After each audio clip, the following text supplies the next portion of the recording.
Hi guys, this is gsno.com and I'm here with a review of the Nubia Focus Pro 5G, a pretty interesting mid-range handset that looks like a bit of a camera phone and somehow it wants to deliver with a 108 megapixel main camera.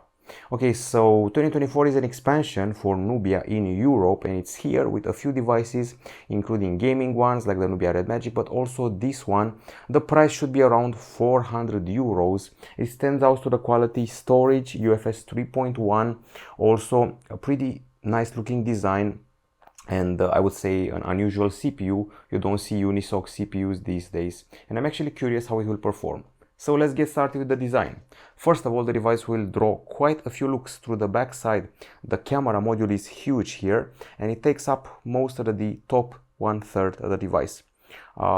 So we also have a glitter effect here on the glass backside, or my guess is actually should be plastic, and it's quite a massive device at 8.1 millimeters in thickness, and the weight goes past 200 grams, which is quite a hefty device. It has some extras here, so aside from the volume buttons on the side here and the red power button, it has this extra slider button which is now used to trigger the camera, but it's only one of the features you can associate to it. It's a very flat device, flat at the front, flat at the back side, also flat frame, which feels rather heavy and rather massive. It's quite a long phone, wide and pretty thick, but the weight is very well distributed. That's one of the pros. It has personality, it's tough, and it comes with a bundled case made of polycarbonate. I would say it's pretty well built, not sure about the protection of the screen, but what's lacking is definitely IP certification. On the display front, we're seeing here a screen which is meant for multimedia consumption. It's got a rather generous diagonal, 6.72 inches, Full HD plus 120 Hz, and has some pretty narrow bezels, I would say. It's an IPS LCD, by the way, not an AMOLED. Now I'm going to put it to the test like this, and this is what the experience is like. It's been a while since I last saw a phone with an IPS LCD instead of an AMOLED, so here we are. The colors are more tempered compared to an AMOLED, not as vivid, but still better calibrated and more realistic. Decent view angles, I would have to say, not as wide as some of the phones we've tested recently, to be honest, but still quite decent. The contrast also decent in the summer sun, and well, that's about it. Let's see how it did in our tests. I'm going to start off with the lux meter test. We achieved a level of 424 lux units, which is definitely not a record. It has a company of phones here like the old UC6, Huawei Mate 8, which are kind of old. So at least it goes above the threshold of 400 lux, which used to be a landmark in our test.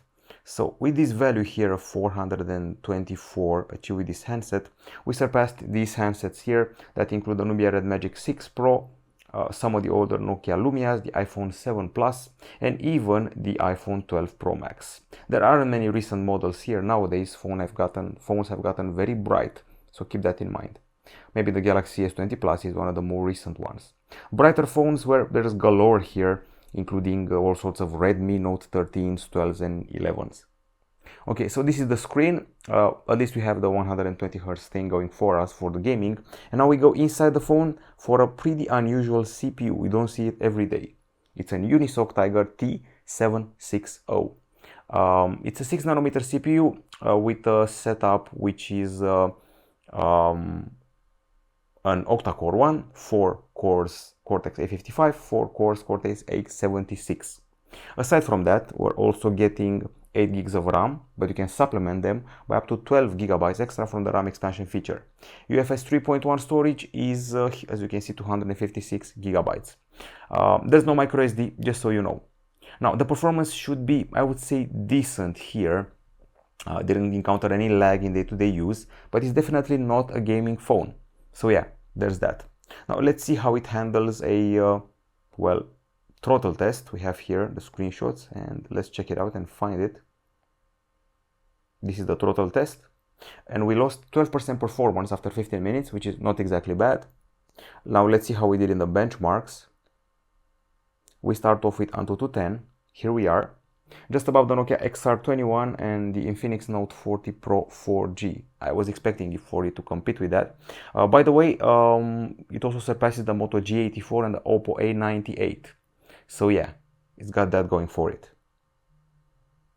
Now, We have here Geekbench 6 multi-core, where it goes above the Realme 12 Pro Plus and also above the Realme 11 Pro Plus the Moto G54. In the single core test, it went above the same Infinix as before, and it also surpassed the Moto G53. In the same multi-core sub-test here, you can see that the result is not exactly impressive, even though it's a lower phone. It's below the Honor Magic 6 Lite, Motorola Edge 40 Neo, Oppo Reno 11F, and a few other phones from the lower echelon. Okay, so let's see how we did in the graphical department. People are curious about the GPU. 3D Mark Slingshot Extreme were above older phones like the Redmi Note 11 Pro, the first Motorola Edge. So yeah, there's that. Let's see which other handsets we're beating. We're towards the lower part of the standings. We're beating the Oppo A98, which is a bit more recent, and the Nokia X30 and XR21, but we're below handsets like the first OnePlus Nord, Vivo V21, or the Galaxy A53.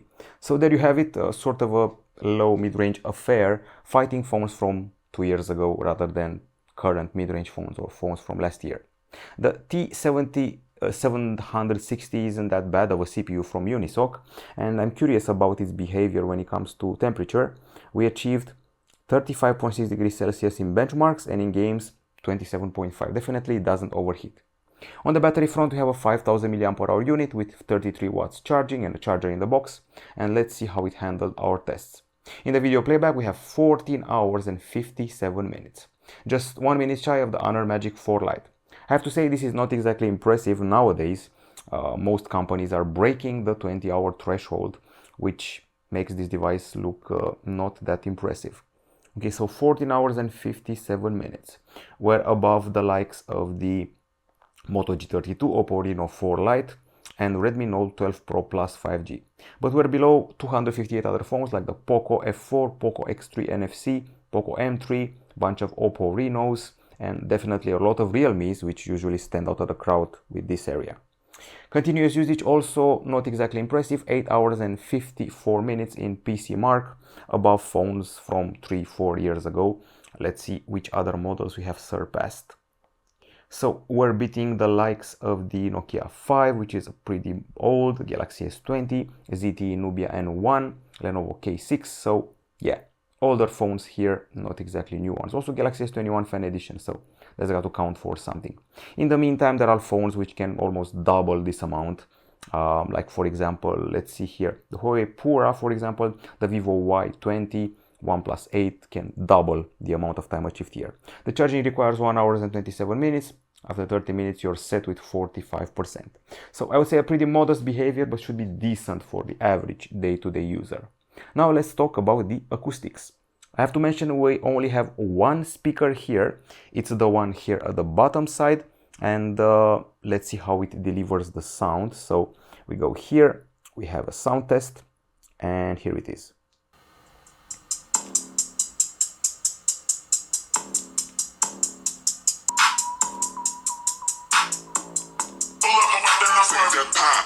Okay, so a decent bass, I would say decent volume as well, not bad. I didn't notice any distortion here, even though if you listen to guitar-heavy songs, you may experience that. Treble, not that good, in my opinion, but the voices were decent in podcasts, so decent is the word that comes to mind. Actually, you'll see that the results in our tests were actually quite good, above expectations. So, yeah. Once again, we only have a bottom speaker here, so the only relevant test is the bottom one. 88 decibels achieved. It's actually quite high. Usually we get 84, 85, things like that. Okay, so let's see which models it was able to beat with 88 decibels achieved at the bottom side.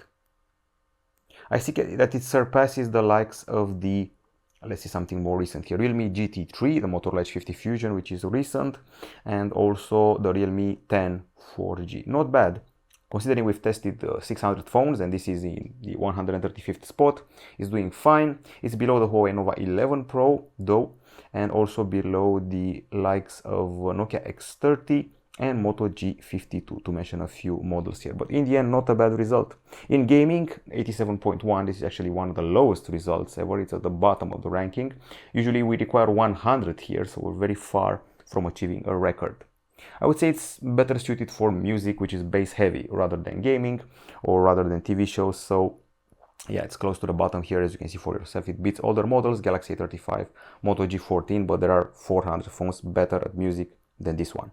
And now let's talk about the camera, which could end up being a selling point. Okay, so camera time. So at the front side we find here a cutout for a camera in the punch hole. It's a selfie shooter with a 32 megapixel resolution. And at the back side we find the triple camera, with the star of the show being the 108 megapixel shooter. We also have a 2 megapixel bokeh camera and a 5 megapixel ultra-wide camera, which is capable of macro. This whole ensemble shoots in 4K 30 frames per second. And this budget phone has the following features. We have a portrait mode with a beauty feature, we have a night mode, we also have a video which has a special stabilization anti-shake mechanism, and once again 4K capture. Plus once again the photo department with extra settings and options like a grid and gradient.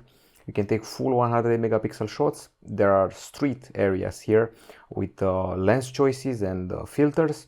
And finally the camera family, which I also saw on the gaming Nubia smartphones, with star trail, electronic aperture, light draw, and monocolor, and so much more. Okay, so those are the options. Let's talk about the actual pictures. I don't know if you have a dedicated gallery app, but I'm going to rely on Google Photos for now. Okay, so these are the pics we've taken with a focus on close-ups. Let me start off by talking about the selfies. So we employed the 32 megapixel camera on this device to take selfie shots, and these are fine as long as you're not zooming into them. We have several more selfies here. The bokeh is pretty well applied, I'll give it that much, and I recommend you use it because it highlights the face and the traits of the face. And when there's a lot of sun in the background, bokeh will calm it down. Now, other features worth mentioning here is that I actually analyzed the potential of the colors here, which aren't exactly bad. There's some overexposure here and there, but this is to be expected for the current price. This is the vegetation which may get overexposed. You should also be patient with the camera, let it take the shot, otherwise it can end up being moved. Once you're doing the ultra-wide shots, you're going to lose some details, that's for sure, on account of the raw resolution. And let's see some colors here. We have all the colors covered in this fence. Once again, if you're doing ultra wide, you're going to lose details, but at least the colors don't change that much. And since the ultra wide camera can also do macros, we went really up close with some of the areas here, with some of the flowers, for example. With the strong sun above us, there was some overexposure and oversaturation here and there for sure, and I didn't exactly get as close as I wanted to create a proper macro. You can see here. There are some impressive details, but you did have to take a bunch of shots, consecutive shots, to get a proper one, and to get one which is calibrated in both exposure, details, and colors. The zoom isn't that impressive, it's just digital. I would say stick to about 3x and then expect a lot of noise. Okay, so these are more shots that we've taken here. I have to be honest, I expected even more overexposure and oversaturation. This is actually not bad compared to the expectations I had in my mind for a cheaper phone with an Unisoc processor. The colors are pretty correctly shown here. On such a sunny day, I expect it to be a phosphorescent green, a cyan, or things like that. So yeah, it's only afar that you can see the overexposure which appears in the summer. So overall, pretty decent for $400. We talked about everything, macro, close-ups, and so forth. I would say this is closer to a Moto G54 maybe, Redmi Note 13, things like that. That's the level it's at. When it comes to the night time, well, believe it or not, I actually enjoy this as well. So let's take it one by one. These are actually photos taken with this phone, which actually surprised me. I like them more than I expected. Of course, those without the ultra wide or the zoom, those with the main camera actually deliver. Like this one here is good enough for a postcard. Colors are spot on, there's plenty of detail, they're actually satisfying. And the light sources will be toned down once you activate the dedicated night mode. If you're not enjoying the light sources, you can definitely tone everything down once you activate that special mode.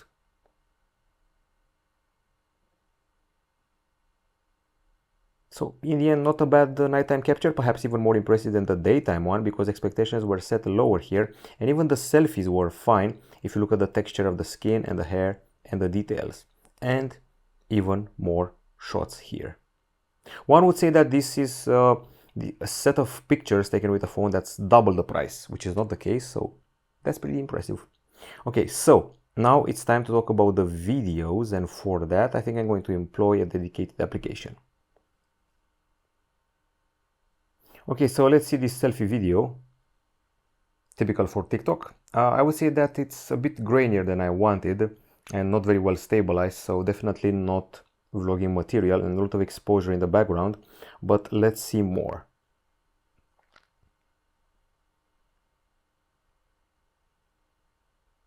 This is a focus test, alternating between the foreground and the background. Takes a bit to focus, but in the end the result gets pretty snappy once you get the ideal distance. Not the best focus I've seen, but decent in the end. Okay, let's see some other vids. Definitely have a stabilization test here. You can surely feel every step we took, left, right, but at least the image doesn't vibrate and doesn't drop quality. I'm actually surprised that we are getting 4K capture considering the CPU. Okay, maybe this time with a bit more color. The colors are fine, they feel a bit more washed out than the photos, I have to give it that much. They're still pretty well kept in check, I don't see any overexposure, but the stabilization doesn't quite deliver to my expectations. And we also have this bit of panning. Even the panning seems to lack stabilization, so yeah, you can definitely feel every subtle movement of the hand. And here once again, the definite test is this one, where we activated the special stabilization mode, and things are a bit calmer this time, so thank God for this special stabilization mode. Of course, there are limitations when it comes to nighttime filming, which is this one here. Big halos, reflections, some grain here and there, and the image is grayish a bit, but once again to be expected for the price you're paying. We have even more videos here, like maybe this one. Of course, stabilization is out of the question during the nighttime, so yeah. Okay, we're pretty much done with the camera. Now let's talk about other aspects, like for example connectivity. The phone provides 5G connectivity, that's for sure, and I should probably also mention that it has Wi-Fi dual band, and it comes with GPS, Bluetooth 5.2 and a USB-C 2.0 port at the bottom. There's NFC, and I don't see an infrared emitter at the top, so yeah, there you have it. Now we also did a bunch of tests, better said speed tests, and let's see how those panned out. We achieved 257 MB/s in download and 24.8 MB/s in upload on Wi-Fi, and we'll be back with more for the 5G test pretty soon. Okay, now aside from that, it's time to talk about the software experience and finally the verdict.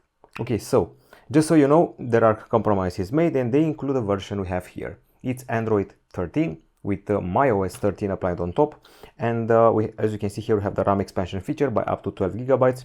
It's a pretty typical interface, I would say, for a smartphone from China. We have an aggregator here of recommended apps and news. We're using swipes to navigate around. This is the recents area with the ability to do split screen for applications. You can pinch the screen to trigger the customization of wallpapers, widgets, effects, and more. You can go here to personalization and have your fun with the themes, wallpapers, lock screen settings, daily wallpapers, color and shapes, animations, and even a font. These are some of the icons you'll be exploring. Swipe down and rotate to the quick settings and notifications. While the settings area doesn't hold any secret feature, we have connectivity options, personalization, home screen, notification, something called Sync Mind. And Sync Mind includes the 5G smart communication here, and Live Island. Live Island is basically your version of the